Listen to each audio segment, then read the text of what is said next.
All praises to the Most High. Yeah. And I ain't letting know. Tell the devil it ain't enough. Nah. I know what you going through. Keep going. I'm sure if they had their way, I been stalling.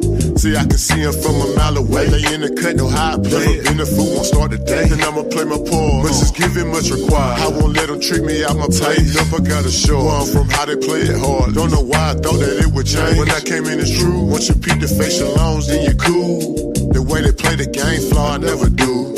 Stay in your place, I'm like a paw to these little dudes. And we gon' get most out of praise, he brought me through it. My mind stay like anything, we can do it. We putting work up on this faith and we improve. I try to tell them I ain't new to this. First we did it, now they doing this. Sticking to the manuscript. I let they follow the blueprint. Elohim sending me did not go. Tell my enemies to step it up. Tell the devil it ain't a no. Keep on going on and on and on and on and on. I'm fighting. I'm fighting. I ain't letting no. I'm gonna keep on going on and on and on. It ain't a no. And on. Tell the devil it ain't a no. I'm fighting.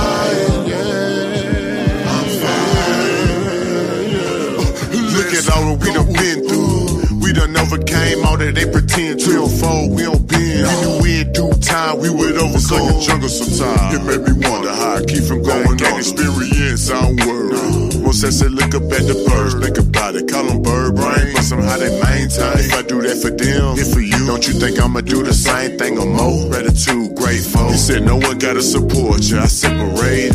Get two, walk together, let's stay agree. You be the hand, I be the knee. Don't matter to me, get on your job, no indeed. Don't wanna hear your sob story, no indeed. Teach you how to live this life for peace. Take the choice, blessings the curse. You know we in the wheel, and you can't stand next to me if you pretend. Before the 12, we endure to the end. Go. I'm fighting. Yes, sir. I'm fighting. This the most going on and on and on.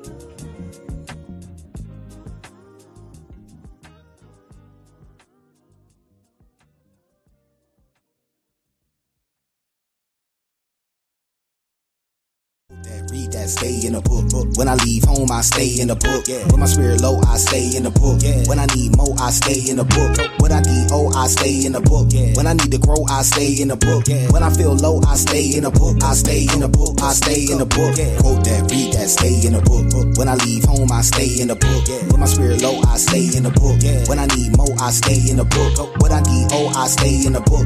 When I need to grow, I stay in the book. When I feel low, I stay in the book. I stay in the book. I stay in the book. Y'all rock the body. How so much power coming out my body.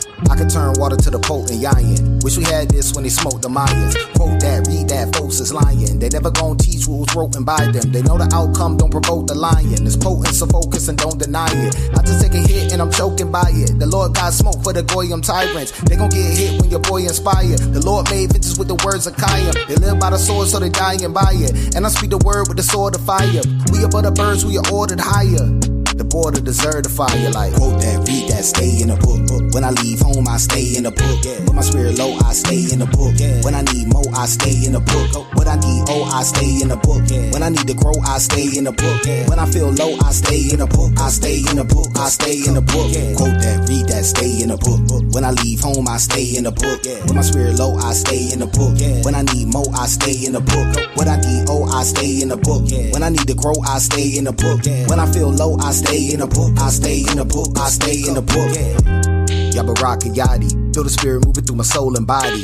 Everything I touch turn to golden probably. If I stay in the spirit, I behold the godly. People learn to God when they strolling by me. Get a hold of God when I'm holding Bobley. Wrapped in a word like it's Cole and Mari. Cause I stay in this place like Cole and Tommy. Bold in the face of the Roman century. Molding my sons to be my own infantry. Protecting my wife when I hold her gently. Teaching my daughter how to know a mission.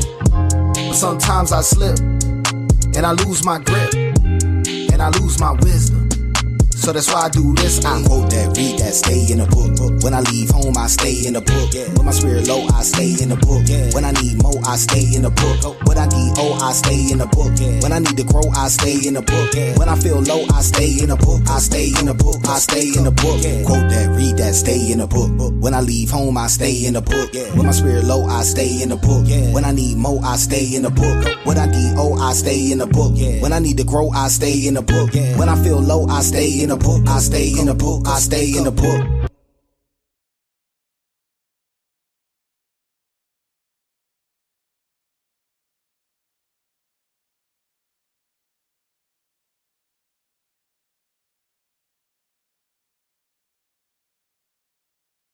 With another Bible verse of the day from Anointed House of Saints. This is the book of Isaiah chapter 38 and verse 1. In those days was Hezekiah sick unto death, and Isaiah the prophet, the son of Amos, came unto him and said unto him, Thus saith Yahweh, set thine house in order, for thou shalt die and not live.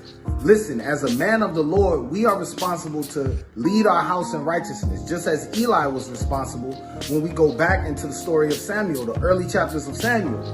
Eli was killed because his children was wicked, right? We got all these people throughout the scriptures who had to raise their children in righteousness, and we have the same commandment. Deuteronomy 6:6 says that we're supposed to teach it to our children when we walk by the way and when we lie down and when we rise up. So make sure you're setting your house in order. Make sure you're leading your house in righteousness. We love y'all. Like, share, and subscribe. Shalom.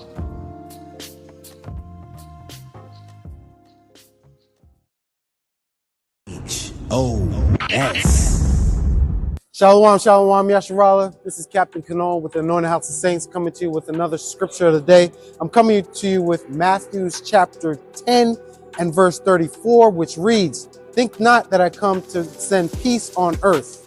When we think about this image, you think about somebody coming to you with flowers that's going to kiss your baby. But that's not what the scriptures read. The scriptures, I'll read it again. Think not that I come to send peace on earth. I came not to send peace, but a sword. The person that you think of as Jesus is not this figure, and he's coming here for war. He's a man of war. He's coming here to set man against man, woman against woman. Think about that when your preacher's trying to tell you something that's outside of the Bible. Shalom.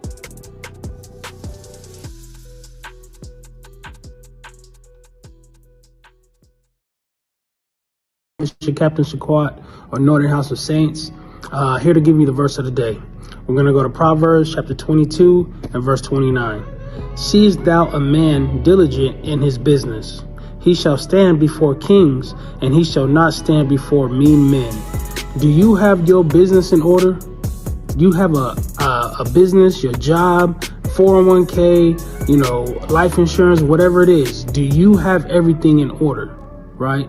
Because if you do, then like it said, you're going to stand before kings. You're going to stand before people that is like-minded. You're going to stand before people that can lift you up as you lift them up, right? And then it say, he shall not stand before mean men. You don't want to stand around these bums. Look at your 5 friends. If they ain't doing nothing, most likely you ain't doing nothing. So get your stuff in order, man. I'm your Captain Shaquat. Shalom.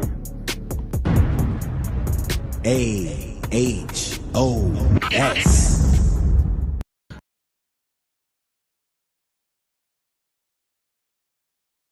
Brother, Jonathan got bars, man. He got bars. But he always making slow music, man. Wanna pray to his music and meditate. You can't get hyped, man. Sometimes I wanna get hyped for the Lord. Come on, man. Blood on the post. Blood on the post. Blood on the post. Blood on the post. Blood on the post. Blood on the post. Blood on the post. Blood on the post. Blood on the post. Blood on the post. Blood on the post. Blood on the post. Blood Blood on the blood on the post, blood on the post, blood on the post. Blood on the blood on the post, blood on the post, blood on the post. Blood on the blood on the post, blood on the post, blood on the post. Blood on the blood on the post, blood on the post, keeping them close. Man, we got Frenches and seats on the clothes. Me and my brothers ain't sleeping, we reading the secrets. The deepest you've been is the ocean. Now we been swimming in waters that's deeper than rivers to Jordan. We creeping up on them. It's the 14th of the month. Bone Thugs one day late for the show. Oh, ain't never been out ever since Redder Man, Redder Pen Pals. You too late, you let them in now. We like veterans, niggas us power. These secrets only come through steady, no regrets. We walk through water like Jesus. We raising the dead, you see this. Look at this evening pose. Blood on the post. Blood on the blood on the post. Blood on the post. Blood on the post. Blood on the blood on the post. Blood on the post. Blood on the post. Blood on the blood on the post. Blood on the post. Blood on the post. Blood on the blood on the post. Blood on the post. Blood on the blood on the post. Blood on the post. Blood on the post. Blood on the blood on the post. Blood on the post. Blood on the post.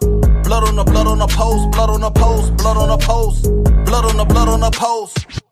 We hold in post, chopping up doctors that ain't coming close. They had the 3 strikes like I'm Wonder Franco. We're Rochelle toast. Wisdom is better than silver and gold. This water is knocking down wicked Pharaoh. Can't swim through the sea, man, that fan was too slow. Pharaoh was sober-minded, think he can and go. Escape on a starry night, Victor Van Gogh. Living good unchained like Quincy Django. Strippers down in the hood, now they wanna tango. Death angels coming close, so watch your back, bro. Watch your back, bro. We feeling that land, we gon' eat that. That better, bitter herb, we gon' eat that. Doing this till you how I come and see that. We that. Oh. Blood on the post. Blood on the blood on the post. Blood on the post. Blood on the post. Blood on the blood on the post. Blood on the post. Blood on the post. Blood on the blood on the post. Blood on the post. Blood on the post. Blood on the blood on the post. Blood on the post. Blood on the blood on the post. Blood on the post. Blood on the post. Blood on the blood on the post. Blood on the post. Blood on the post. Blood on the blood on the post. Blood on the post. Blood on the post. Blood on the blood on the post. The Pesach and Nissan. We found faith in Misraim. We got to be strong. Walking through water, pray we don't sink. Strapped up, boots tight. Walking up right, boy, we don't lean. Walking up right, boy, we don't lean. Walking up right, boy, we don't lean. Walking up right, boy, we don't lean. Walking up right, boy, we don't lean. Walking up right, we see that. Blood on the post. Blood on the blood on the post. Blood on the post. Blood on the post. Blood on the blood on the post. Blood on the post. Blood on the post. Blood on the blood on the post. Blood on the post. Blood on the post. Blood on the blood on the post. Blood on the post. Blood on the blood on the post. Blood on the post. Blood on the post. Blood on the blood on the post. Blood on the post. Blood on the post.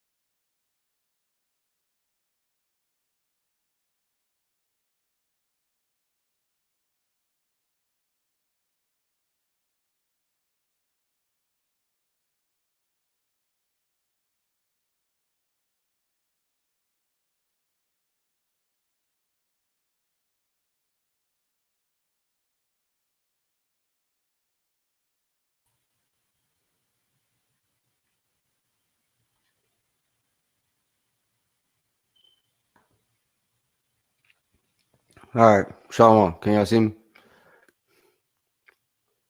I think Knock might have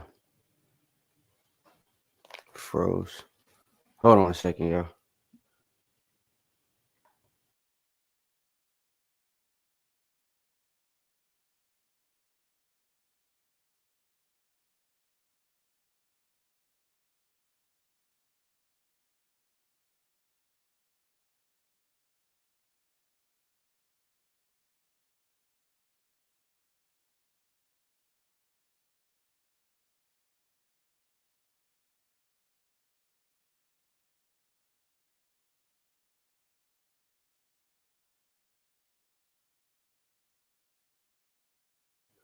All right, y'all. Shalom. Salakia.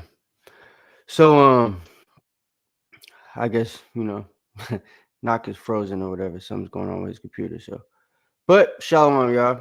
We want to first start by giving all praise, honor, and glory to the Most High Yahweh by Hashem Mashiach Yahweh Shai. can everybody put a 7 in the chat if y'all can hear me correctly? If I sound good. Because my joint glitching too. So StreamYard got a whole bunch of new stuff on here and it's acting crazy right now. So put a 7 in the chat for me if y'all can hear me, if I sound good, the water. All right, got 1. Okay. All right. Cool. All right, bet.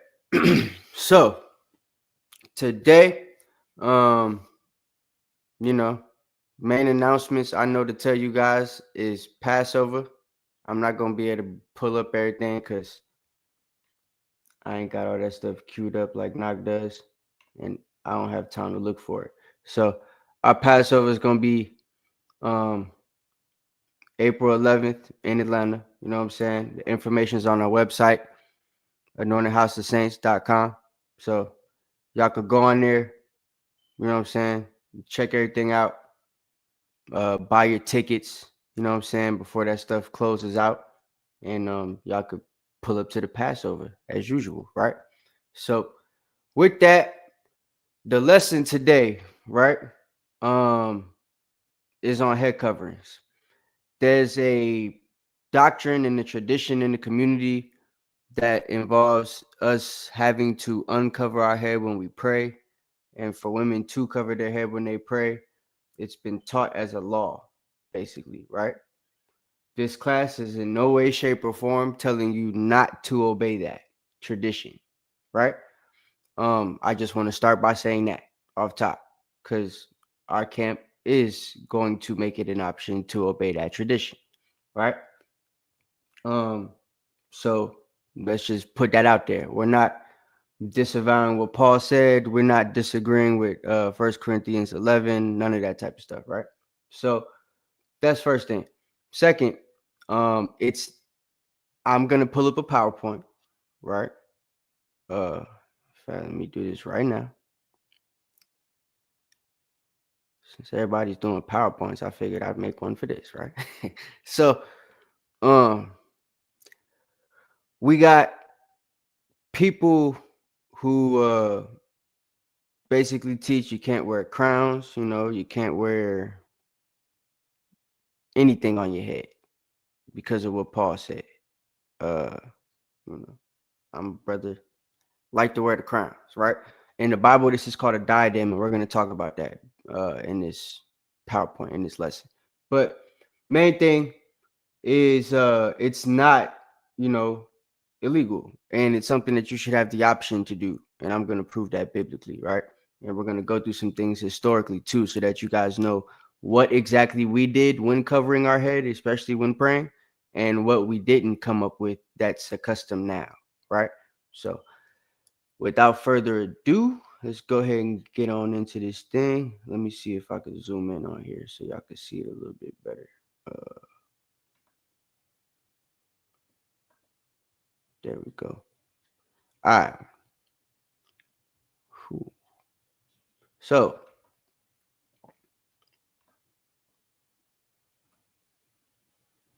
I guess since I zoomed in, it's going to look like that. But is head covering a suggestion or is it a law, right? We're going to go ahead and start with 1 Corinthians chapter 11. So y'all get your pens, pads ready. All right. So this is the book of 1 Corinthians chapter 11, verse 1. It says, Paul called to be an apostle of Jesus Christ, or Hamashiach Yahushua, through the will of God, and Sosthenes, our brother, unto the church of God, which is at Corinth, to them that are sanctified in Hamashiach Yahushua, called to, Salakia, this is one. I'm like, damn, why is it? Okay. Chapter 11, verse 1.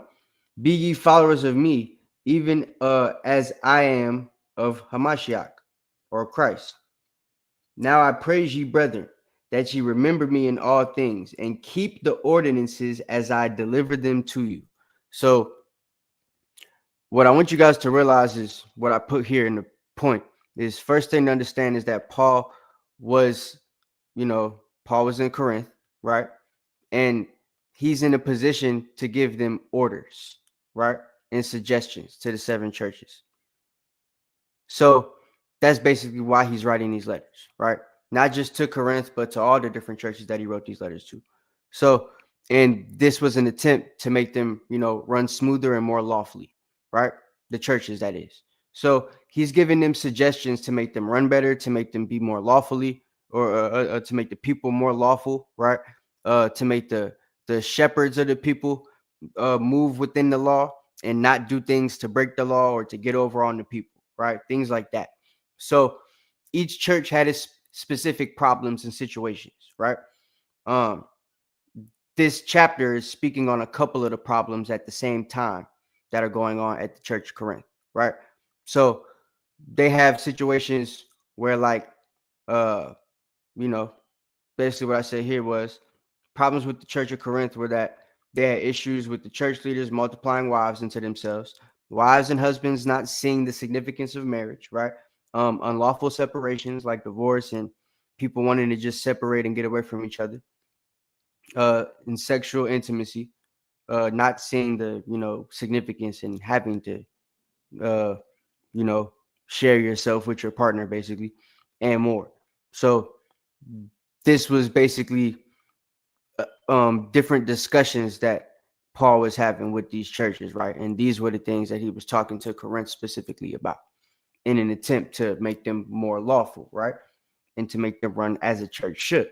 So what's going on in chapter 11 is he starts by explaining the order of man, which we're going to get into. Then he starts explaining a parable based on the order of man, which involves women covering their head, right? And men uncovering their head to reverence Christ in the order of man that he just suggested, right? At the end of it, he's going to say something specific that a lot of people don't read all the way through, right? So we're going to read that. Reading on, let me read verse 2. So now I praise you, brethren, that you remember me in all things and keep the ordinances as I deliver them to you. But I would have you know that the head of every man is Christ, and the head of the woman is the man, and the head of Christ is God. So we use the scripture all the time to prove that the Trinity isn't a thing, right? So, continue to do that. That's not what I'm telling you not to do. Everything he's writing is true, right? But I'm going to give you guys a point. As every man praying or prophesying, having his head covered, dishonoreth his head. So this is one of the things that brothers teach, certain brothers in, certain congregations, and even people who are coming into the truth that might read it for themselves, right? So they read this and think that we're not supposed to cover our head at all when praying or prophesying. And since we're, teaching, that involves us prophesying and to an extent, because we're reading prophecies and stuff like that, and even interpreting them. So and interpreting scripture for people. So they consider that prophesying, which they're not really wrong on that. So thing is, it's a suggestion, right? And we're going to prove that based on what he's going to write and say in this particular chapter, right? So verse 4 again. Every man praying or prophesying, having his head covered, dishonoreth his head. But every woman that prayeth or prophesieth with her head uncovered, dishonoreth her head. For that is even all as one as if she were shaven, right? There's also another thing that you have to take into account when it comes to this scripture, right? There was something called prostitution back in the day, right? During antiquity. And in antiquity, a prostitute typically would shave their head, right?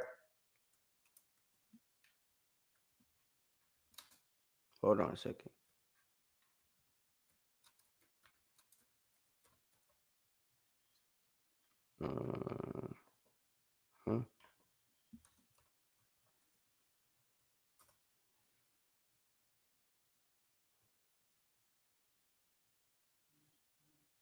So, trying to find something, but I'll find it in a minute. But yeah, so in antiquity, right, especially in Rome, there's many documents, especially from Josephus and other people like that were historical figures in that time period, right, that explained that when a lot of prostitutes were found, many times they were made to shave their head, right? So Paul is likening the woman not respecting her head, which is really what this is explaining as far as her covering her head. It's a reverence of respect to her husband, right? So this is supposed to be something that he's likening to her being as if she's a prostitute if she doesn't do it, right? Reason he's doing that, for one, is because of the severity of the situation that's going on with this church and the things that's happening here, right? But second thing is the notion, like I said, of the prostitute and the way that things would be done and the way that the women would be that are in that line of work. They don't really have respect for men and all that type of stuff, right? A lot of the ways that women act now, based off the women that are their idols and the women that they look up to and listen to on the radio all the time, right?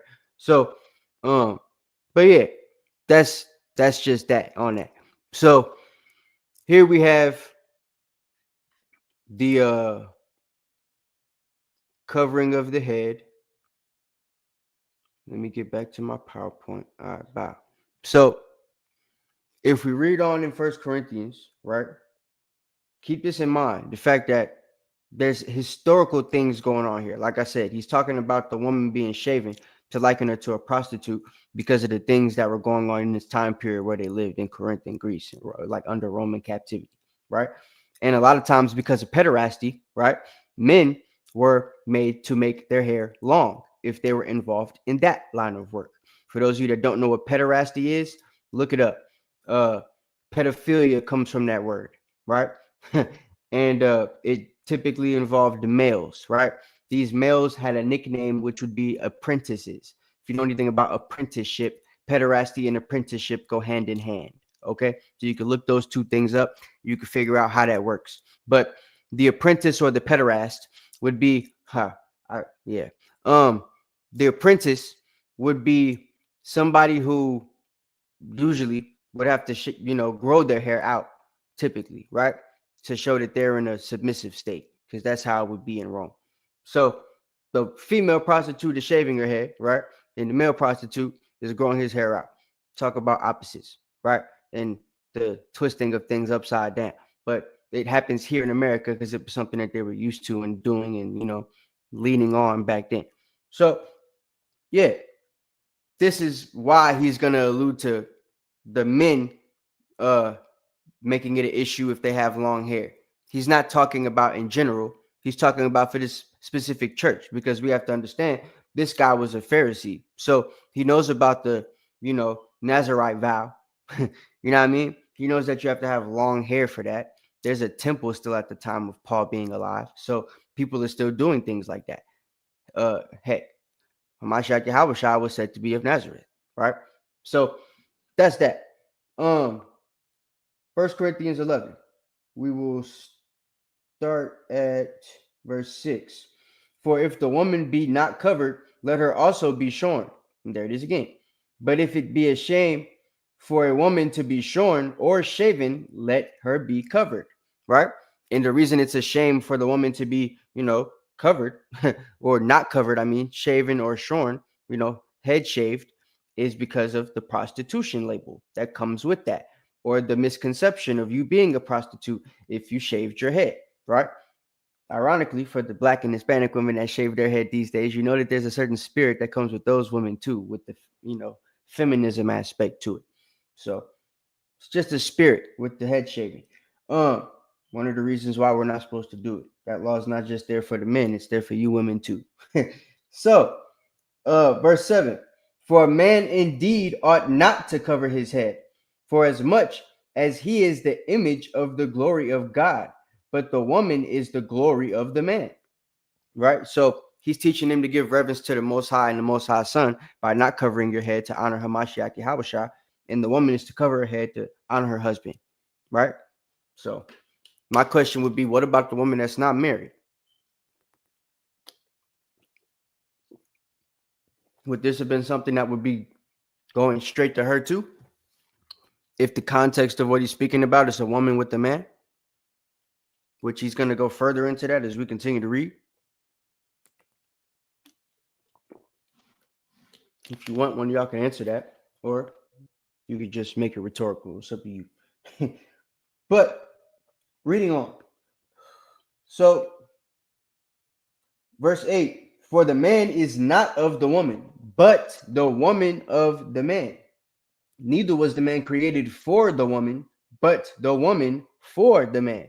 For this cause ought the woman have to have power on her head because of the angels. Nevertheless, neither is the man without the woman, neither the woman without the man in the Lord. For as the woman is of the man, even so is the man also by the woman, but all things of the Most High God. Judge in yourselves. Judging yourselves. Wait, wasn't this a commandment? I thought this was a law. How is he going to tell us to do that? What? Is it comely that a woman pray unto God uncovered? So now he's asking them to make a distinction, right? Now pay attention to that. We're at verse 13. Doth not even nature itself teach you that if a man have long hair, it is a shame unto him? Nature doesn't really teach us that because lions have long hair. So he's talking about a specific situation here, right? And we know that the Israelites are likened to lions, so he's not no dumb brother. Paul is very intelligent, right? He wouldn't boo-boo on brothers from the tribe of Judah and say that it's bad for them to have long hair. Some of them is Nazarites practicing the Nazarite vow. And they're a tribe likened to a lion, which is an animal with males known for having a long mane, i.e. hair. So he's not somebody to contradict himself, right? The things that Paul writes can be hard to understand because there's a couple of things you have to understand to know what Paul's writing. And context of history is one of them, right? So that's, one of the first things I want you guys to understand here. But he's talking about the time period and the fact that right now in this time period, according to nature, the nature of a man, men are supposed to be manly and masculine, right? In Rome, the manly masculine man had short hair, right? A beard if he was really, really masculine. But if you didn't have a beard, you just, you're a regular man, which most of them didn't, especially if they were Esau, right? So that's how that went, right? And if he had long hair, it was because usually, he was either a pederast or he was an apprentice, right? I.e. the male prostitute. So that's how that works. That's where this is coming from, right? Verse 15. But if a woman have long hair, it is a glory to her, for her hair is given her for a covering, right? But if any man seem to be contentious, we have no such custom, neither the churches of God. So how's he going to say all that stuff and y'all teach us a law? But verse 13, he says, judging this for yourself, and ask them the question. And then at verse 16, he says, but if any man seem contentious, if you don't like me saying this, you ain't got to do it. We don't have such custom, right? Neither is it a law, right? It's not something from the churches of God. Verse 16. Feel me? Probably, it's a couple sentences away. So a couple sentences, 4, judging by what they did in the punctuation, right? So that's the book of 1 Corinthians. It's in the book of 1 Corinthians. You know what I mean? Basically explaining to you that it's a suggestion. This is something he's suggesting. And the reason Paul can suggest these things is because he was given the power to do so, right? When we look at the book of 1 Corinthians chapter 16, verse 1, just to show you something else he was giving a suggestion on. 1 Corinthians 16 and 1. Now concerning the collection of the saints, as I have given order to the churches of Galatia, even so do ye. Upon the first day, Salaki. So now concerning the collection of the saints, right? This is talking about the way that you collect money, right? The way that you get money for the saints to do the work, right?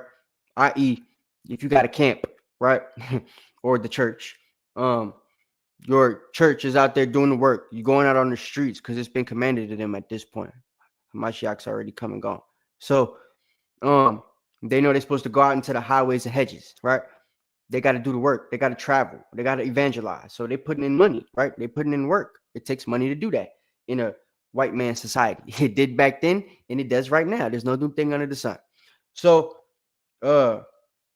Caesar, being that his people want money for everything, he's giving them suggestions, right, on how to get money for the saints, right? So it says, now concerning the collection of the saints, as I have given order to the churches of Galatia, even so do ye. So the things that I told Galatia to do, y'all gonna do the same thing. Right? And he explains it a little bit. So this is something that he was given the authority to do. One more example, we could go to 2 Thessalonians chapter 2, verse 13, right? It reads, but we are bound to give thanks always to the Most High for you, brethren beloved of the Lord, because God hath from the beginning chosen you to salvation through sanctification of the Spirit and belief to the truth, or of the truth, right? Whereunto he called you by our gospel. Our is possessive, right? To the obtaining of the glory of our Lord Hamashiach Yahushua. Therefore, brethren, stand fast and hold to the traditions which ye have been taught, whether by word or epistle. So to the Thessalonians, he was telling them not to do something that's not a custom. He was telling them, hold to the traditions that you've been taught. How about that? Right? So people doing a comparative study about this, they would ask, yo, how could he tell them two different things?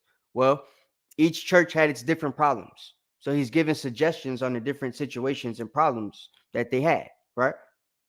Is this brother here to read? Khan, shalom. Yeah, what's going on? Officer Karatazar in the building. Khan. Yeah, I'm here to read. Brother. Appreciate you. But go to 2 Thessalonians chapter 2. So you see that he's giving them a suggestion to stay and keep the traditions that they have. Why is this? Because if we go up to verse 7, which is where Karatazar is going to read, right? Oh, we got Knock in the building too. All right, the what? So brothers are going to help out, I get, right? So we got 2 Thessalonians chapter 2. If you start at verse 7, he's actually explaining a situation where, you know, brothers are basically teaching doctrines and stuff like that and different things to this church in Thessalonica that is, you know, literally destroying the people, right? It's causing them to do things that's causing them to sin, and it's leading them into strong delusions, which is going to, you know, get them killed at the end of the day, right? It's going to take away their salvation. And, you know, certain doctrines like that are being taught even now, right? No new thing under the sun. Sound familiar? But read that for me, Karatazar. Khan, you said you want me to start at 7? Yeah, 2 Thessalonians chapter 2 and verse 7. Read to verse 12. Smooth. Khan, this is 2 Thessalonians chapter 2, starting at verse 7. For the mystery of iniquity doth already work. Only he who now letteth will let, until he be taken out of the way. And then shall that wicked be revealed, whom the Lord shall consume with the spirit of his mouth, and shall destroy with the brightness of his coming. Mm-hmm. Even him whose coming is after the working of Satan with all power and signs and lying wonders, and with all deceivableness of unrighteousness. Yep. All deceivableness of unrighteousness, yeah, because it's some real deceivable brothers out here, right? Go ahead. Khan, in them that perish, because they receive not the love of the truth, that they might be saved. Yeah. And for this cause, God shall send them strong delusion, that they should believe a lie. That they all might be damned who believe not the truth, but had pleasure in unrighteousness. Yeah. So things like that happen, right?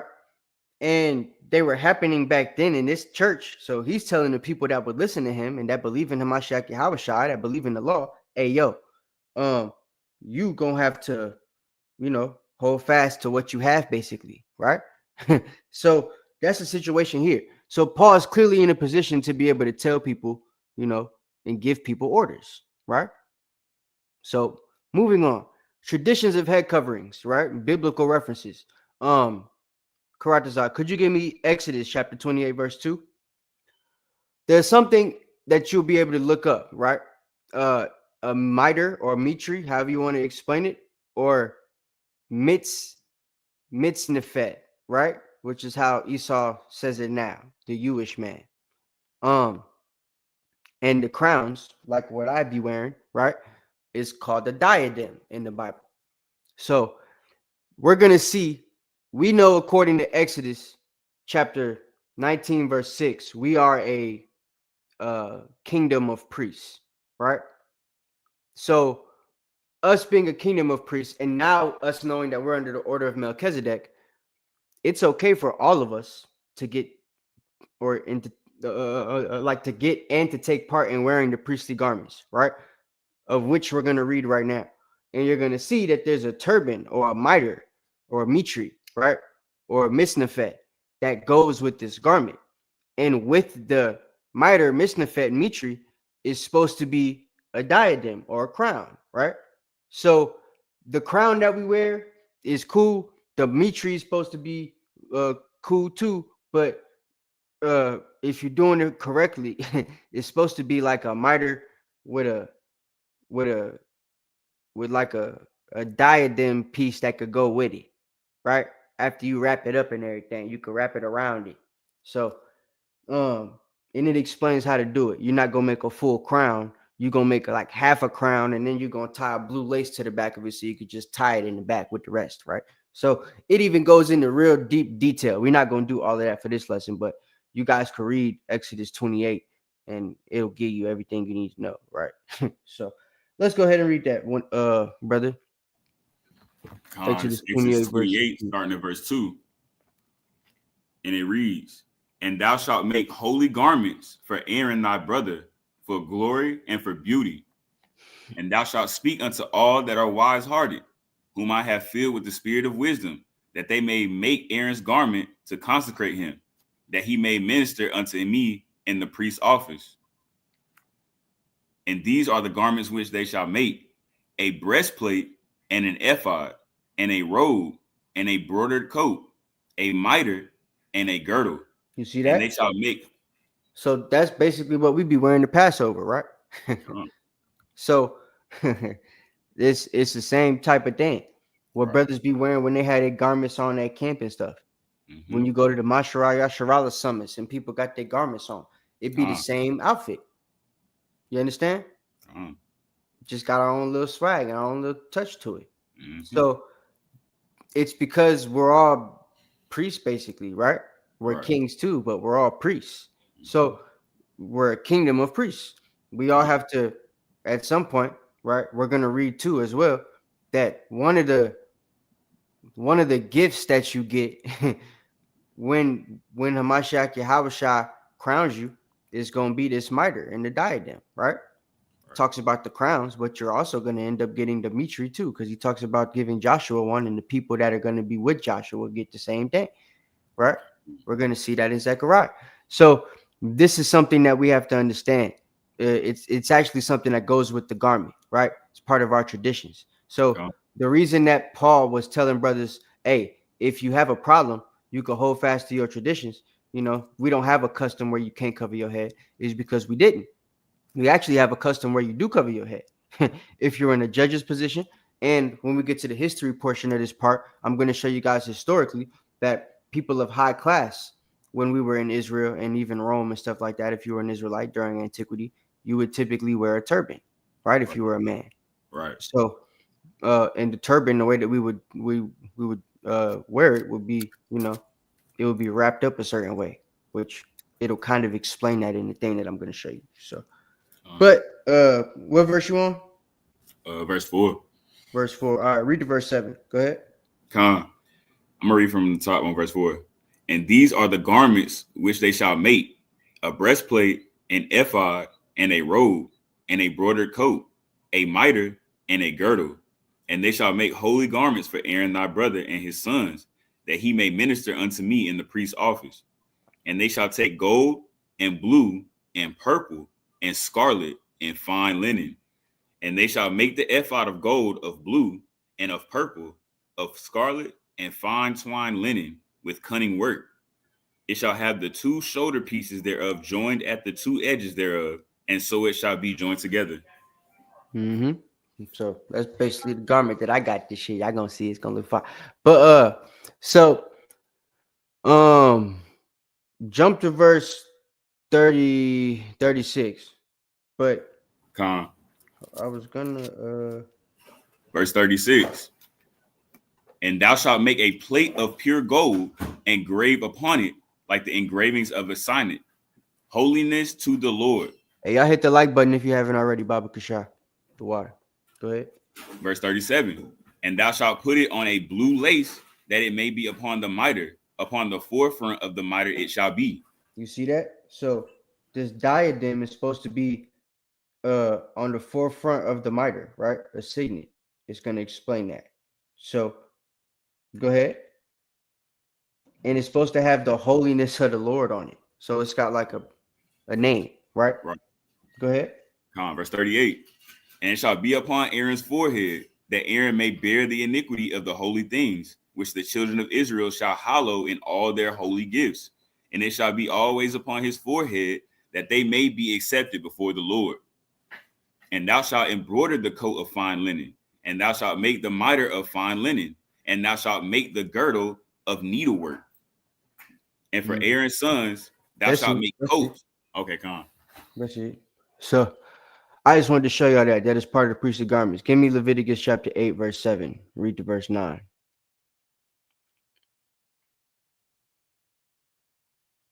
This is Leviticus 8, verse 7. And he put upon him the coat, and girded him with the girdle, and clothed him with the robe, and put the ephod upon him. And he girded him with the curious girdle of the ephod, and bound it upon him unto him therewith. And he put the breastplate upon him. Also he put in the breastplate the Urim and the Thummim. And he put the mitre upon his head. Also upon the mitre, even upon his forefront, did he put the golden plate, the holy crown, as the Lord commanded Moses. You see that? The holy crown, the diadem, right? So you have the mitre or the mitre and the diadem. The mitre is translated as a turban. Okay? So they got one on top of the other, or the turban, and then the mitre or the mitre is there, and it's got a blue lace to tie it in the back, so it's not a full crown, right? And on it says holiness of the Lord. So that's that, right? So when brothers wear crowns and stuff like that, it's okay for them to do so. When brothers wear the mitre or the mitre or the turban, it's okay for them to do so, right? So people got to understand that it's not illegal. And if you want to do it when praying or prophesying, you could do it. If I was on class right now, I don't know if my thing gonna be acting up. It is, but hey, I'll show you right quick. If I just wanted to pull this out, hold on, because I'm gonna show you guys what the kapah is, right? I ain't gonna do it for the class, but if I came on class one day and I was just like this, and I want to teach, biblically, there's nothing stopping me from being able to do this. There's nothing that would consider this a sin, or that would say that the Most High is not respecting the teaching and not dealing with the teaching that I'm doing, or the Spirit's not dealing with me, right? That's tough. Huh? I said that's tough. So this is what we have to understand. And the priests, like I said, back in the day, would have had to have their head covered based off this, right? So with the crown and the turban. So we read Leviticus. Give me Exodus chapter 29 and read verse 6. Again, y'all hit the like button if you haven't already. Baba Kasha, the water. After this, we're going to get into some history. This is the book of Exodus, chapter 29 and verse 6. And thou shalt put the mitre upon his head, and put the holy crown upon the mitre. Then shalt thou take the anointing oil and pour it upon his head and anoint him. So I mean, it says it again: the mitre and the diadem, the mitre and the crown, right? So when you go to Zechariah chapter 3, read that for me and read the verse 7. Certain thing that's gonna happen with Joshua, right? In the position that he's in when you read the scripture. And Hamashiach Yahushua, angel of the Lord, talking to him, telling him what's gonna happen and why he's getting this garment, because he's got filthy rags on, right? And then his rag is gonna become unfilthy. So they're gonna put some clean rags on it, right? And part of the clean rags is this mitre and diadem. Read that for me, please. This is the book of Zechariah, chapter 3 and verse 3. Now Joshua was clothed with filthy garments and stood before the angel. And he answered and spake unto those that stood before him, saying, Take away the filthy garments from him. And unto him he said, Behold, I have caused thine iniquity to pass from thee. So look, take away the filthy garments. I've caused your iniquity to pass from you. So this is like when brothers, most high willing, make it to the kingdom, right? Your sin is passed from you, right? So that puts you in a situation where you had these filthy garments. Your garments are like filthy rags to the Most High, but now you get to put on. The reason they give you the analogy of the all white garment is because all white is supposed to look like it's clean, right? It's supposed to be clean. It ain't all white with brown spots or, creamy colored. It's all white. It's supposed to be a nice, clean, fresh garment, right? That's why the analogy is like that. So this is the same thing. Is you getting a clean garment. And watch what's described with this. Go ahead.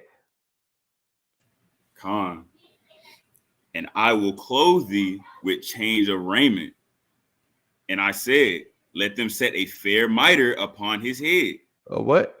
A fair mitre upon his head. A beautiful mitre, beautiful turban, beautiful mitre, right? Beautiful mitzvah. That's what it is, right? Set it upon his head. Go ahead. So they set a fair mitre upon his head and clothed him with garments. And clothed him with garments, right? And what's Hamashiach going to be doing? Read Isaiah 61 and 10 real quick.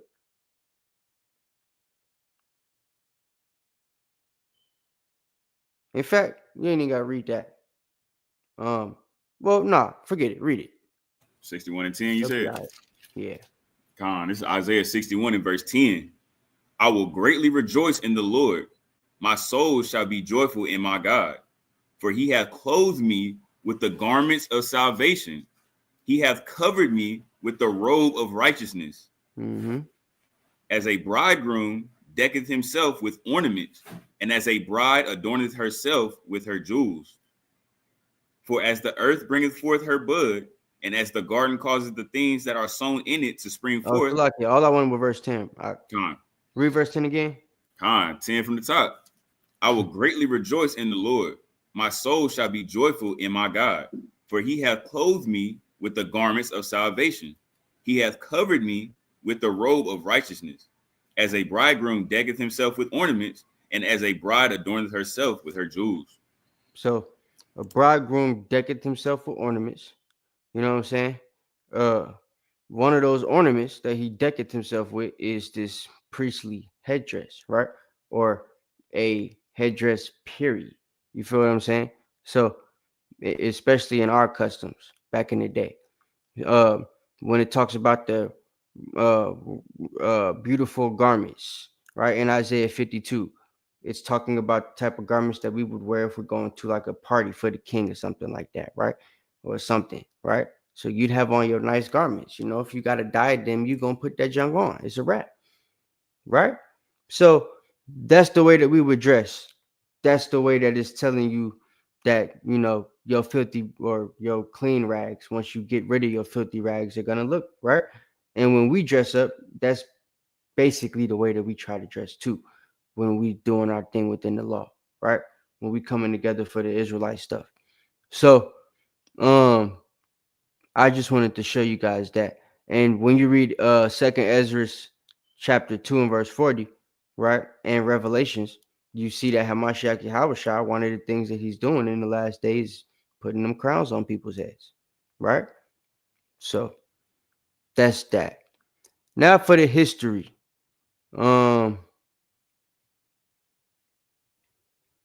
History of the head coverings. Most people in Israelite traditions, right, think that the head coverings that we had were either the yarmulke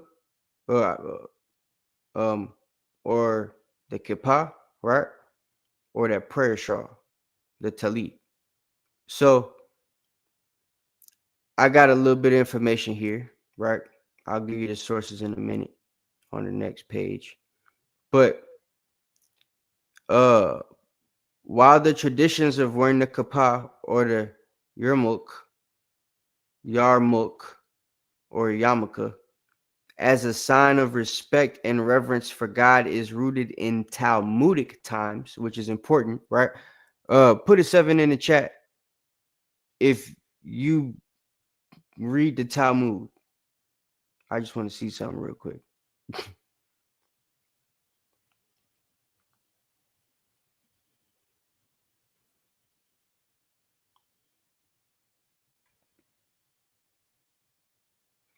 Better not see no damn 7s. All right, bet. So,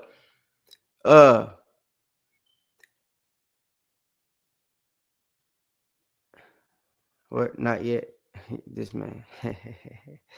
But yeah, so I mean, I don't mind if you read it. I just wanted to know. But I will say, based on my research, I don't think we had anything to do with that. Just saying. So, history of the head coverings, right? It comes from, as far as the yarmulke and the talit, they come from the Talmudic time period and Talmudic culture, right? There's no evidence to suggest that the Jews in antiquity did this, right? Or that these things were worn by Jews in antiquity. So, Talmudic origins. The practice of wearing the kippah or yarmulke emerged in Talmudic times, not in antiquity. No biblical mandate. The Old Testament, Torah, and the New Testament, or the Gospel, do not mention the wearing of a kippah or any other head coverings as a religious requirement, right? So, of course, this kind of isn't true because we just read one that was a religious requirement for certain people within their quote-unquote religion. But yeah, I guess they was wrong about that. But as far as the these particular head coverings, yeah, they're right. There was no religious requirement or mandate for that in the Torah or the New Testament. So, and as far as the talit or their prayer shawl that they have the fringes on, they tried to make this their zitzit, right? This is originally what their zitzit was before they made the little twisted, ugly cords that they had that they put on their shirt that they, cut the hole in and stuff like that. The reason that's the form of zitzit that they use and that they came up with and that most of them wear is because that's how they put the 4 strings on their prayer shawl during Talmudic times, right? And they, when you look up the talit, they always, no matter what you look up, they always put their reference to Numbers 15, 37 to 40. But this is talking about the borders of your garment, not your prayer shawl. Feel me? So, but this is how Esau first wore this when he started to take the culture after a certain time period that I'm going to teach you guys about in a second. Because contrary to popular belief or knowledge in the Israelite community anyway, Talmudic time period is in a period where most real Israelites were not allowed in Israel due to a specific mandate that I'm going to teach you guys about if you don't know what it is, right? So, but yeah, while the commandment to wear fringes, the zitzit on garments, which the talit fulfills, originates in the Torah, specifically Numbers 15:37-40, and Deuteronomy 22:12, which Deuteronomy 22:12 is talking about the Gedalim, or what you call the Tzitzit, right? The Talit is as a dedicated prayer shawl, developed and became formalized during Talmudic times. Talmudic times, right?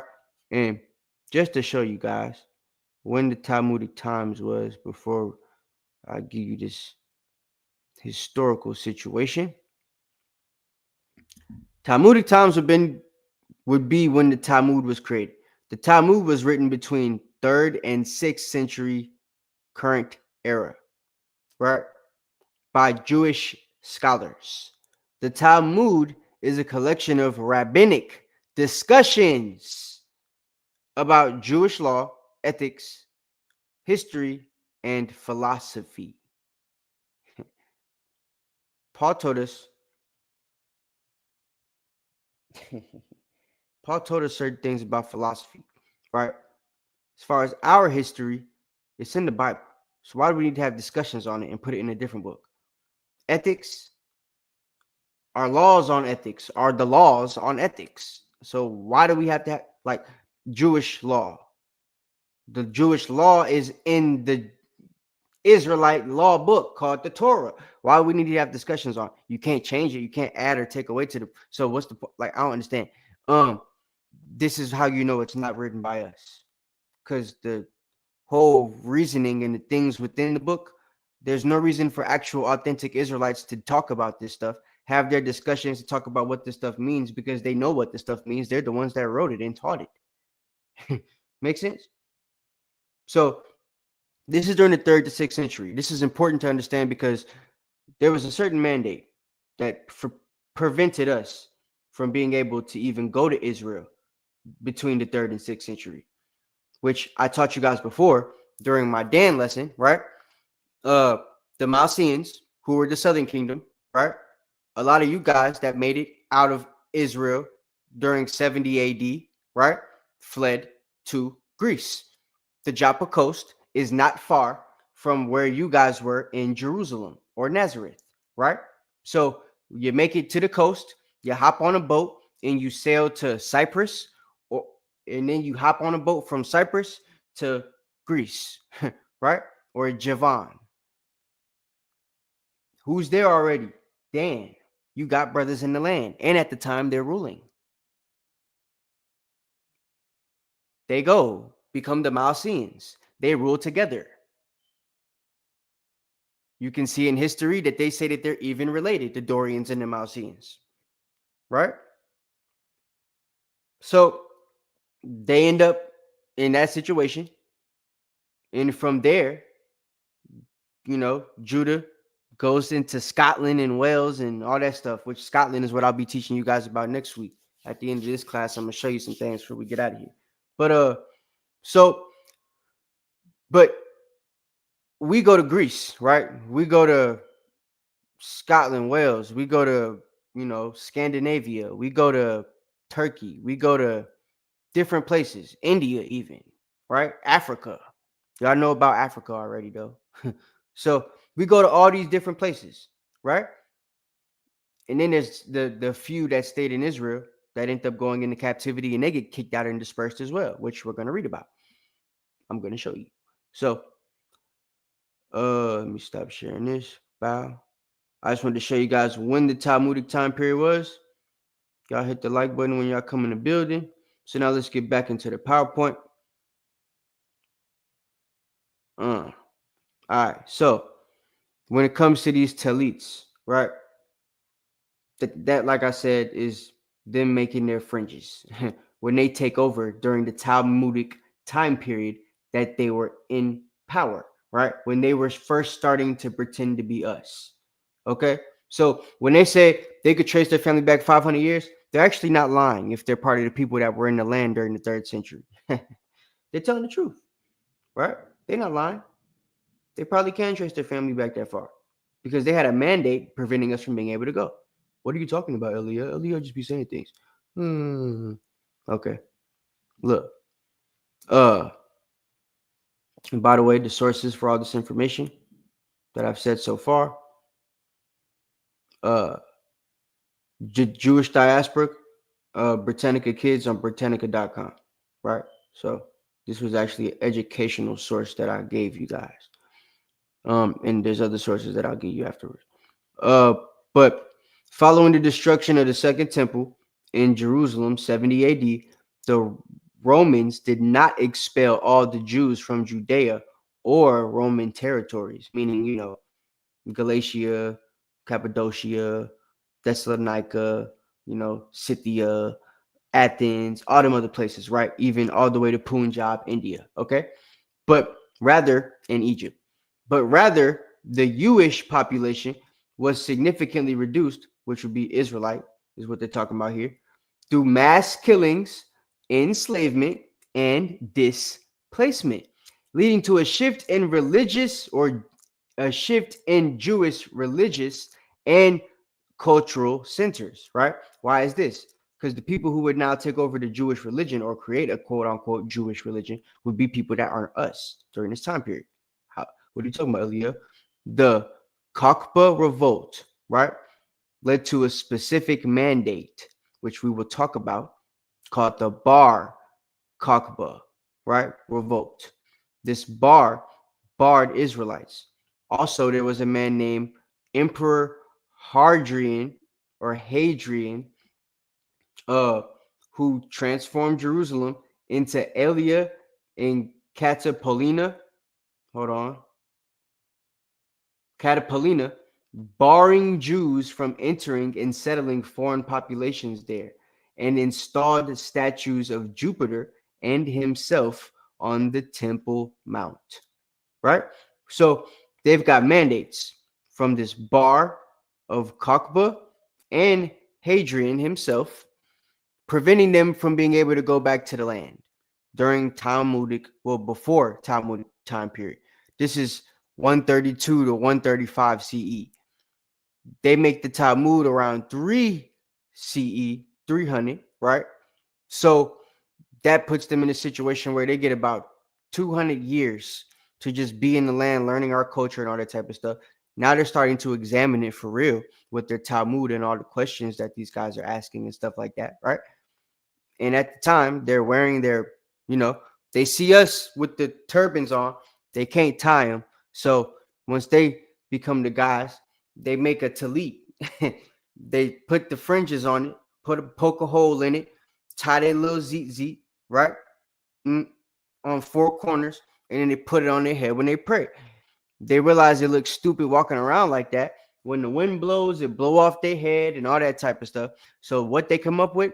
The yarmulke, kapah, right? This little hat that you could put on your head, and it's supposed to, you know, quote unquote, you know, show respect and covering your head to God. Same thing that the talit is supposed to do for them. Then when they realize they're supposed to wear these things on the 4 corners of their vesture, right, the zit or gadolium, they started to poke holes in their shirts and put them on here. That's why theirs look the way they look as versus ours looking the way that they look. Because theirs comes from a cloth that they used to put on their head. Not the idea of them putting it on their garment at first. Right? And then the little small hat came after that. So that is the history of the time period, right? This is the history of the yarmulke and the talit, right? The talit is a dedicated prayer shawl developed and formalized during Talmudic times. Okay? So that's to prove that. Put a 7 in the chat if you understand so far what's going on.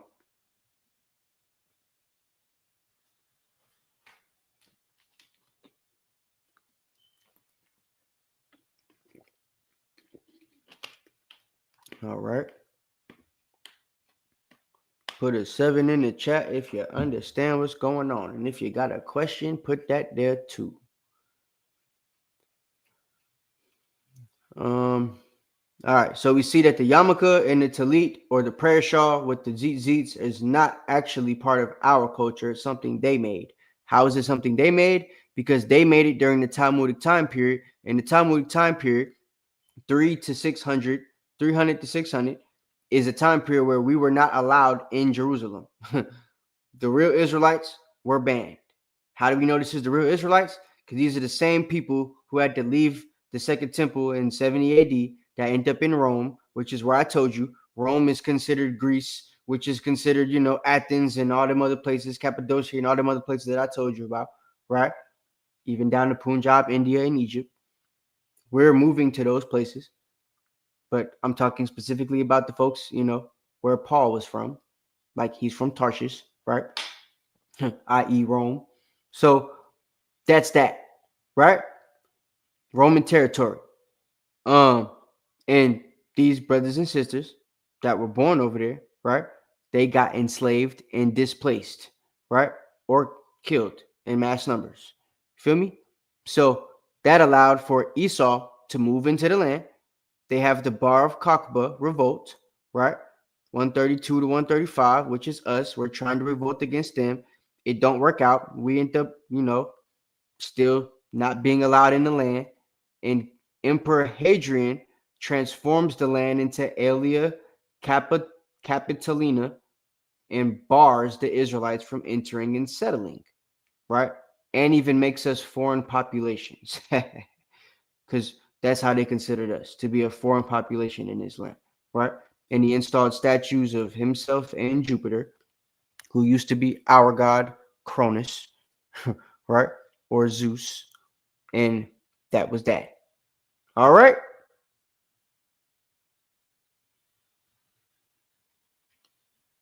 So, next slide. Head coverings for the Israelites. Oh, wow. All right. All right. Okay, this one. Wow. All right. History of the head coverings, the mitre and the diadem. Yes, Israelites, while not all Israelites, the high priest, the question here was, did Israelites wear turbans, right, during antiquity? So, yes, while not all Israelites, the high priest and possibly other religious figures wore turbans or head coverings similar to turbans in 60 AD. 60 AD is while Paul was alive, which is why I specifically made that, date pop up, because I wanted to show the reason why he had to concede to, if brothers don't want to uncover their head, they don't have to uncover their head, because there's no such tradition. He's still in the time period where we have the temple, because 70 AD hasn't come. The war started in 63 AD. So 60 AD is 3 years before the war starts with the Romans, right? So people are wearing turbans. How deep does it get? The high priest who served the tabernacle in the temple of Jerusalem wore a head covering called the misfinet, right? Which I showed you guys, the mitre or a headdress, which was likely a turban, right?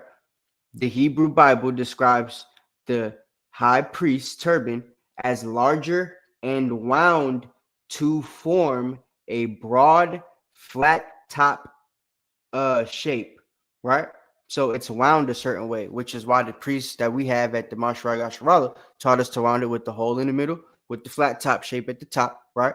So that it looked different than the Habibi's, turban and everything like that, is how the Bible describes. Esau can't do it. So when they do it, it looked like the chef's hat, right? Chef Boyardee and all that, Pillsbury Doughboy and stuff. So while the head coverings of the other priests were cone shaped, right? Which that's the Pillsbury Doughboy look that they be giving, which I'll show you guys. I don't think they really look like the Pillsbury Doughboy joints. But anyway, or the fish hat that the Pope be wearing. Other head coverings, watch this. Men and women of the upper class wore a kind of turban, cloth wound about the head and shape variety greatly. Sources for this were Britannica, and the sources were hermeneutics.org, right? So this is giving you a picture, right? That's the little Pillsbury Doughboy look I was showing you. But if you look, he also has the diadem on there with the Holy of Holies, holiness of the Lord, right? Same thing with the Edomite right here, right? And they got the picture right there with the dude with the diadem on and all that type of stuff. That's what this picture is explaining here, right? But when you type it in, Israelite Mitri, of course, you get the brothers with the actual mitre on and stuff, right? And then this headband that brothers be wearing, we call this a Mitri. It technically isn't. This is a Mitri, right? This is just a headband. This would be like a diadem that you made that's big. It ain't just like a big ass diadem, right? Technically. So this is your Mitri or your mitre or your misfinet, right? Looks like that. It's the turban. So, yeah. And to prove that it's something that, you know, even the mother brothers be wearing it. Why I can't see Ishmael, right? Ishmael wears one. This is his diadem, in case y'all didn't know, right? And this would be their turban, right? Their shawl. I forget what they call it, kafaya or something like that. So they wear a kafaya, and they wear, if they're of power or somebody in royalty or rulership or of high class, they wear a diadem, right? So same type of tradition that they also stole from us, right? But we let them do it as a privilege of them being 12 princes and stuff like that, sons of Abraham. So that was just to show you guys that part, right? That even they do it. It's not just us. So yeah, that's really it. So again, it's not really a law. We of course will follow it still. You know what I'm saying? If you want to uncover your head, you can.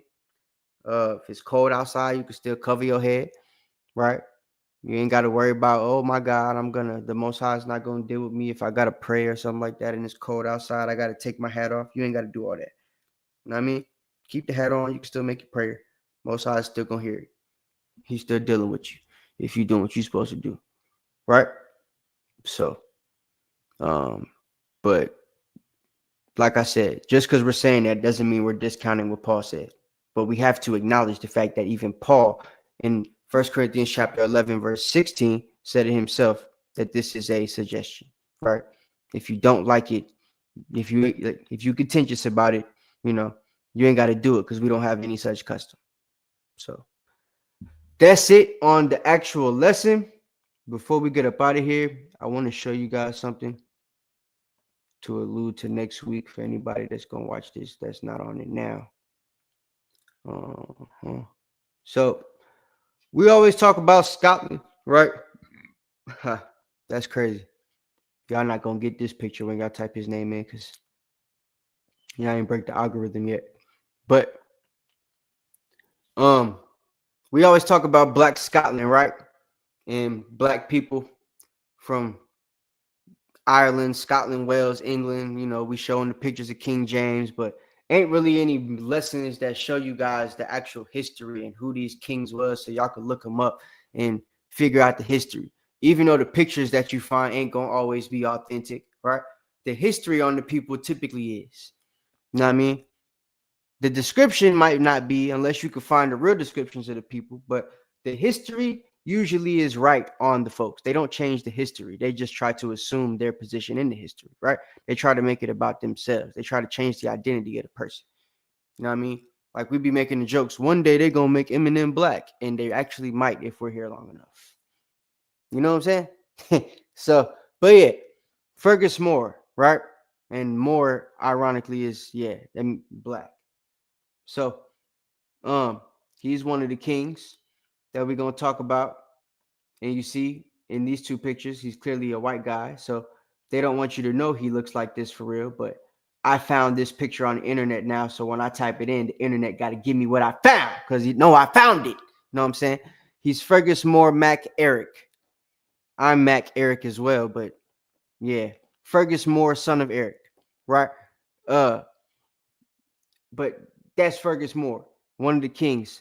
He also says in his memoir that he is an ancestor of King James himself. And this guy's from the tribe of Judah, according to him. So if he's related to King James, that means King James not of the tribe of Benjamin. He would be of the tribe of Judah, right?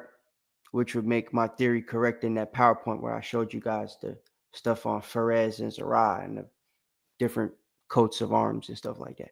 So if you don't know what I'm talking about, go back to the Dan lesson. But somebody else we're going to talk about that you might be able to find some good pictures on, Big Prince Malcolm. Hold on a second. Malcolm the First and Malcolm the Third. But you see, we at least got these two that you can find on a Google search. So Malcolm the First, King of Scotland. There's a Malcolm the Third on here too, if I can find them. The black image. I don't know if it's gonna pop up on Google though. It might not. They playing games. But nevertheless, oh, this is close to it. But he looked light-skinned here. This is close to Malcolm the Third though. Let's see what else pops up here. It's close to the color, but he still look a little whitish. But yeah, Malcolm the Third, Malcolm the First, Fergus, right? This is Black Scotland. And I've told you guys before, you've heard elders say it from the Mashra Yasharala, people that know history. Scotland means black. Scott means black. You know what I'm saying? So it would technically mean black land. I showed you guys in the Viking lesson, in the Dan lesson, that when Dan got there, Judah and Benjamin, who were Anglo-Saxons at the time, right? They were the kings, the people here that I'm showing you guys. They're ruling the land when the Vikings come, right? They're the ones that call them the brown Gentiles. Why they call them Gentiles? Because these are people trying to follow the Bible, as I showed you guys in that lesson, right? And they know that they're their brothers. So they're coming in acting like the white folks that came a little bit before them, right? That's how the white folks with the red hair got over there. Feel me? They were a group of Vikings called the Fingal. They called them white Vikings, right? So, or fair Vikings. So light is what it meant back then, not beautiful. They changed the definition. So the light white Vikings versus the brown Vikings or the black Vikings, Dub, Finn and Dub, right? And we were the Dub ones. Dan was the Dub, and they called them Dane, which is, you know, how they Dan and Dane, right? And that was by the Anglo-Saxons, i.e. the black people, the tribe of Judah and Benjamin. So they're in England, Scotland, Wales, right? The Vikings pull up, and these people were the ones that they were fighting, right? It was black on black crime. And eventually, the Vikings ended up taking over parts of England and France, which were called the Danelaw. And that's how they ended up influencing a lot of the stuff that happened over there until they lost control. And Judah took back over again. And then Judah lost control to Esau. Yeah, it was y'all fault. You guys. Well, Dan had control of France, and then they lost control of Esau. Yeah, so they did lose France. But everything else was y'all, from what I understand. Unless, of course, King James is Benjamin. But if Fergus is David, that means I'm right. And everything at the end of it moved from Benjamin, who ruled it first, to Judah, who had it last. As far as England, Scotland, and Wales, and Ireland. So, but yeah, this King Malcolm III, we're going to talk about Malcolm I. We're going to talk about Fergus. We're going to talk about their kids and give you guys some history and show you guys how Scotland was actually black. Ireland as well. Why Dublin is the capital there. Dub meaning black, Dublin, black land. So Dublin, the capital of Ireland, is, you know, a black land. And then you got Scotland. The whole country is named Scotland because it's a black land. I told you guys about Scott also being a name that comes from Queen Scotia, who was the wife of the king Lacedaemon, who was the king that the people of the Lacedaemonians are named after, who, according to Alexander the Greek and Josephus, the Israelite, that was the tribe of Dan in Greece, right? When they got put in captivity to, you know, Roman and the white folks and stuff, they let them keep one of the names that they had when they were in power, which was Lacedaemon, right? Or Lhasa Maidan. So, yeah, that's that. And those people ended up fleeing to Scandinavia, and then they went to France, and then they took over a little bit of England for a while and fought you guys there too. But we'll talk about Black England later on.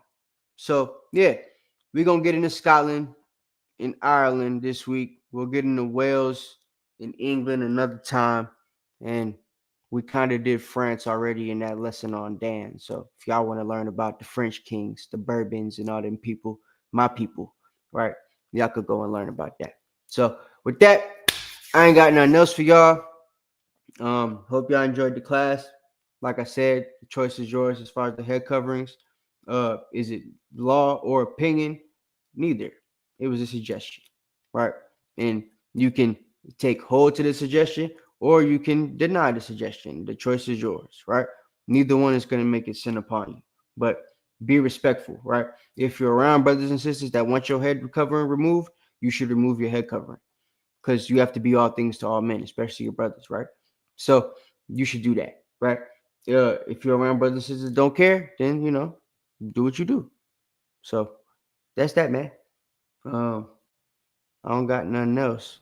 I think Knock is here to do some stuff for me. I don't know, though. I see him pop up. Okay, there he is. Is you there? Can you hear me? I don't see you. Shalom. Can you hear me? Shalom. I hear you, but you like invisible. Right. Yeah, my laptop is acting up. I don't know. It's been freezing and acting That's crazy. kind of wild. I wish I could do that. That's wild right there.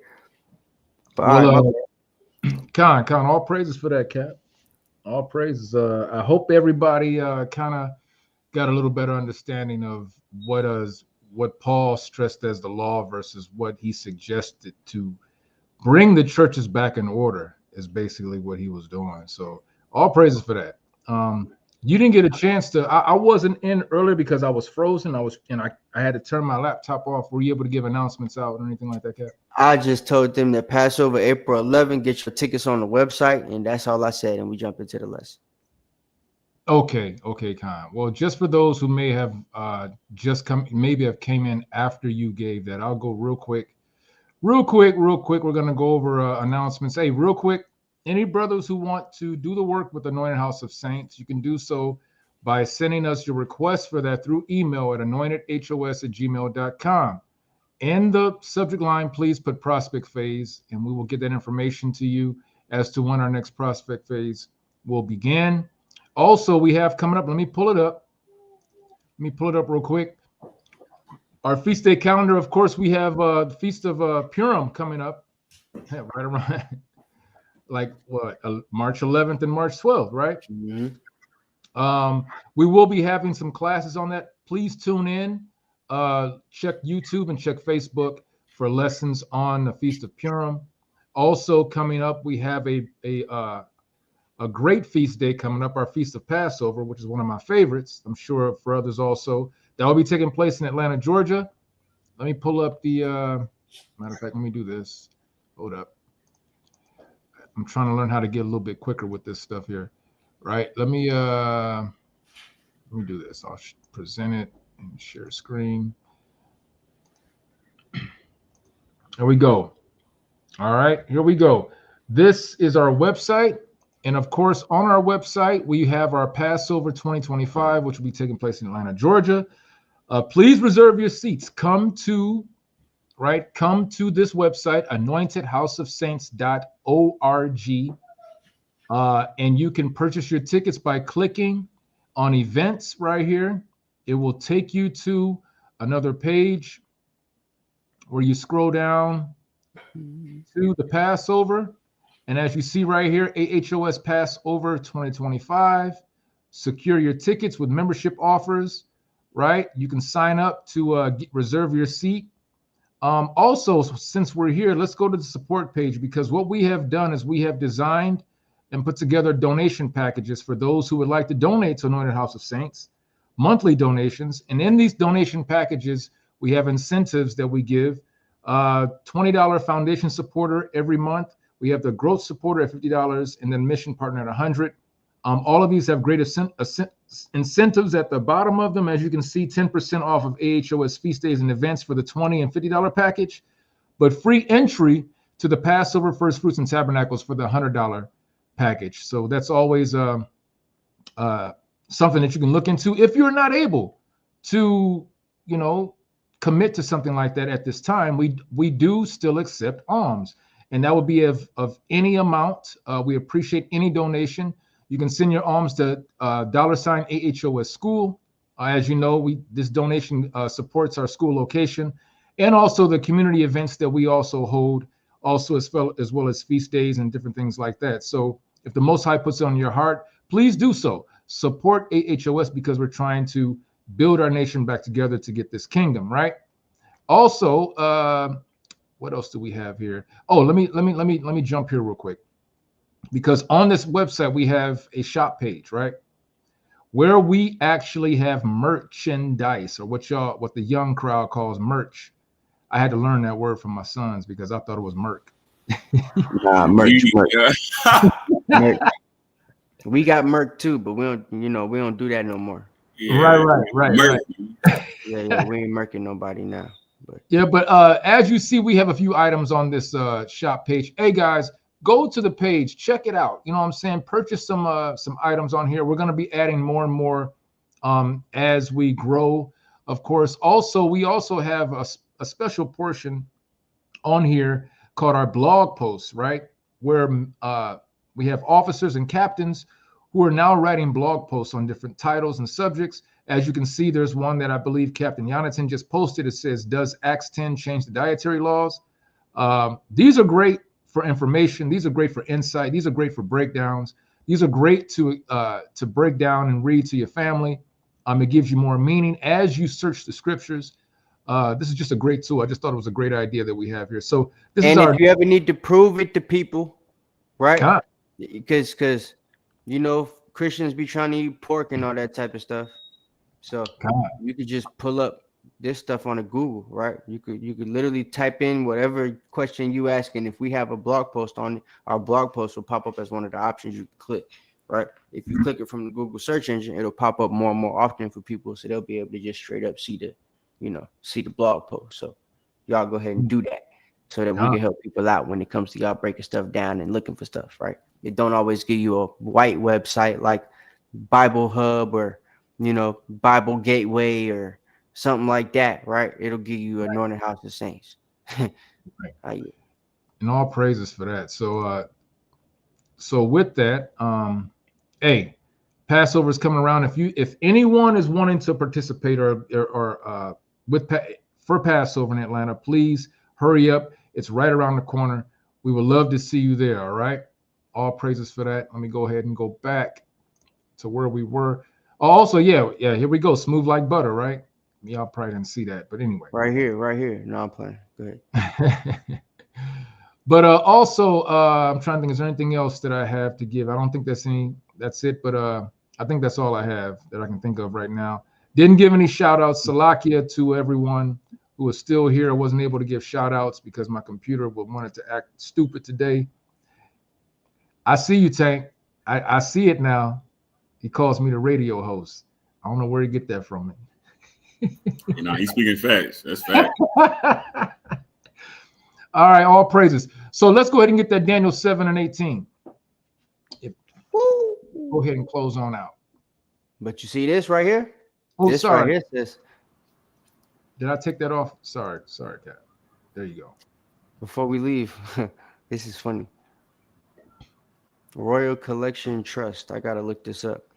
They claim that Fergus is of the tribe of Dan. Said that he's related to Scotia.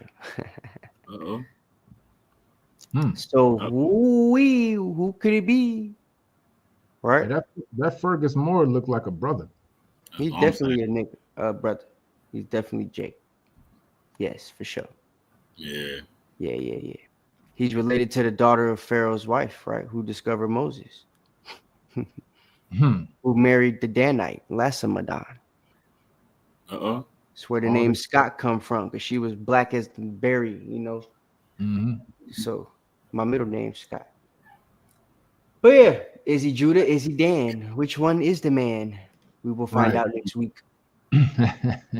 All praises. Hey, this history is wonderful, man. I have to say, I minored in history, so it's one of my favorites. It's one of my loves, and I just enjoy when Captain brings out some of this history that a lot of us were never given while we were in school. I mean, I attended Indiana University and never got this type of information. You know what I'm saying? So that just tells you a lot right there. So all praises for that. Let's go ahead and get Daniel 7:18. We're gonna go ahead and close it out. Shalom, mighty Keziah. Shalom to you, brother. I'm sorry, brother. Shalom. But yeah, this is Daniel 7:18, and it reads, "But the saints of the Most High shall take the kingdom and possess the kingdom forever, even forever and ever." By Hashem, Mashiach, Yahweh Shai, all praises. And with that, we want to thank you again for joining us for another Milk Mondays. Want to thank the mighty Officer Karatazar jumping on in place of me. Much appreciated. So until next Monday. Oh, let's remember, we have classes throughout the week. Our next class coming up this week will be our Thursday night Torah portion with Captain Jonathan. That's always a great, great time to learn the scriptures, to learn the lessons. I'm excited to see what he has next. Then after that, we also have our Friday night Bible study, or we have our Friday night, I should say, congregational Bible study and prayer on Friday nights. Stay tuned for that. We'll give information on that time frame. And then, of course, we come back around with Captain Aharon on a Sabbath morning brew. And that's always a great class to wake up with that great, beautiful, great cup of coffee, that great that morning brew. But with that, this is Officer Knott. Captain, are you all the aristocrat? Officer Karatazar. And until next time, shalom, family, shalom. This is not a test.